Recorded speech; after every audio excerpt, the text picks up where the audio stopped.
अस्सलामुअलैकुम वरहमतुल्लाहि वबरकातुहू। रीडिंग नहीं आती या आती है पर रुक रुक के, अटक अटक के। पेरेंट्स अक्सर कहते हैं कि हमने भी तो फोनिक्स के बिना सीखा था, हमें भी रीडिंग आती है। बिल्कुल आती है, लेकिन याद है कैसे सीखा था? रट्टा लगाया था, हर लफ्ज़ को अंदाज़ा लगाकर पढ़ा था। कॉम में बी की आवाज़ ढूंढते रह गए थे। देखें, फोनिक्स वो मेथड है जो बच्चे को वर्ड्स को समझने की पावर देता है। ये सिर्फ याद रखने की जिम्मेदारी नहीं है, रट्टा लगाने की जिम्मेदारी नहीं है। हमने मुश्किल से सीखा था, लेकिन क्या हम ये नहीं चाहेंगे कि हमारा बच्चा आसानी से सीखे? तो फिर हम अपने बच्चे को फोनिक्स के ज़रिए ही पढ़ाएंगे, क्योंकि हम सब ये चाहते हैं कि हमारा बच्चा आसानी के साथ जो भी चीज़ स्टार्ट करे आसानी से सीखे। तो फिर हम ये सीखते हैं कि फोनिक्स क्या है। फोनिक एक ऐसा मेथड है जिसमें हम बच्चों को हर लेटर की आवाज़ सिखाते हैं। यानी फोनिक्स के मेथड में बच्चा हर लेटर की साउंड को सीखता है। जब हम 3 लेटर्स को आपस में मिलाएंगे तो एक नया वर्ड बनेगा, क ए ट कैट। फोनिक्स को पढ़ाने का सबसे बड़ा फ़ायदा क्या है?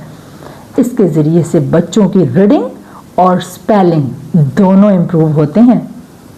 बच्चा सेल्फ कॉन्फिडेंट फील करता है जब वो खुद से लेटर्स को पढ़ सकता है। जैसे देखें, अब 2 लेटर्स हैं, ए और ठ। जब बच्चा इन दोनों को ब्लेंड करेगा तो क्या बनेगा? एट। क्या बनेगा? एट। अब अगर हम इसके साथ एक नया लेटर लगा दें तो एक नया वर्ड बन जाएगा, ख एट कैट। अब आप देखें, आप अगर बच्चे से क्वेश्चन करें कि बेटा अगर इसकी जगह पे मैं एम लगा दूं तो इसका साउंड क्या होगा?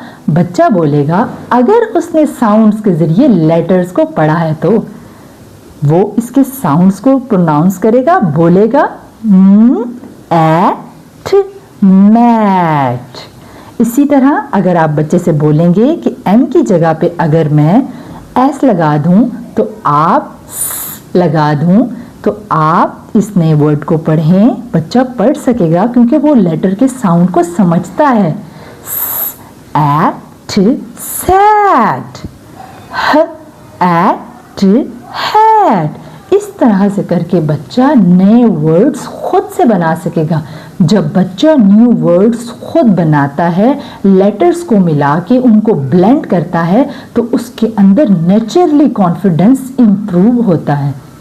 आहिस्ता आहिस्ता बच्चे की रीडिंग इम्प्रूव होती है, इससे राइटिंग में मदद मिलती है। तो हम क्यों ना एक ऐसा मेथड बच्चे को इंट्रोड्यूस कराएं, एक ऐसे मेथड से बच्चे की बुनियाद को स्ट्रॉन्ग बनाएं जो उसको जल्द फ़ायदा दे। देखें, अगर हम बच्चों को लेटर की आवाज़ों यानी लेटर के साउंड्स के ज़रिए पढ़ाएंगे तो पहला स्टेप कवर करने के फ़ौरन बाद बच्चा जब ब्लेंड करेगा तो वो वर्ड्स को खुद पढ़ सकेगा, उन वर्ड्स को डीकोड कर सकेगा। जैसे देखें, हमारे पास वर्ड है ख एट कैट। अगर मैं इसको डीकोड करूं तो नया वर्ड बच्चा बना लेगा, एक्ट एक्ट। इसी तरह एक वर्ड जैसे मैड है, एड मैड। अगर मैं इनकी प्लेस लेटर्स की चेंज कर दूं तो एक नया वर्ड बन जाएगा, ड ए डैम। देखें, जिस बच्चे ने फोनिक्स के साथ पढ़ा होगा यानी लेटर्स को उनके साउंड्स के साथ पढ़ा होगा, वो वर्ड को डीकोड कर सकेगा, वो नए वर्ड खुद बना सकेगा। एक लेटर के चेंज करने से नया वर्ड बन जाएगा और बच्चा कंफ्यूज भी नहीं होगा। बच्चा खुशी से वो नए वर्ड्स बनाता जाएगा और इनडायरेक्टली बच्चे की जो इंडिपेंडेंट थिंकिंग पावर है वो भी इम्प्रूव होगी। लेकिन अगर आप अपने बच्चे को फोनिक के बगैर पढ़ाएंगे तो आपका बच्चा ABC के बाद भी नए वर्ड्स नहीं बना सकेगा, क्योंकि वो सिर्फ ABC को जानता है। ABC को नाम के साथ जानता है, उसके साउंड्स के साथ नहीं जानता। जब उसने साउंड सीखे ही नहीं तो वो CAT को कैसे कैट पढ़ेगा? हाँ, वो पढ़ सकेगा अगर आप हर लफ्ज में, हर वर्ड में उसको रट्टा लगवाएंगे कि CAT कैट होता है, MAT मैट होता है। लेकिन अगर उसकी जगह पे आप S लगा देंगी, M की जगह पर S लगा देंगी, तो बच्चा सैट नहीं पढ़ सकेगा, बल्कि आपको हर नया वर्ड उसको रटाना पड़ेगा। और एक वक्त आएगा 5-6 साल गुजरने के बाद बच्चा कुछ हद तक रट्टा लगाकर रीडिंग कर सकेगा। लेकिन फोनिक्स का करिश्मा देखें कि बच्चा सिर्फ साउंड्स, ABC को साउंड्स के साथ करने के बाद ही रीडिंग की तरफ चला जाता है।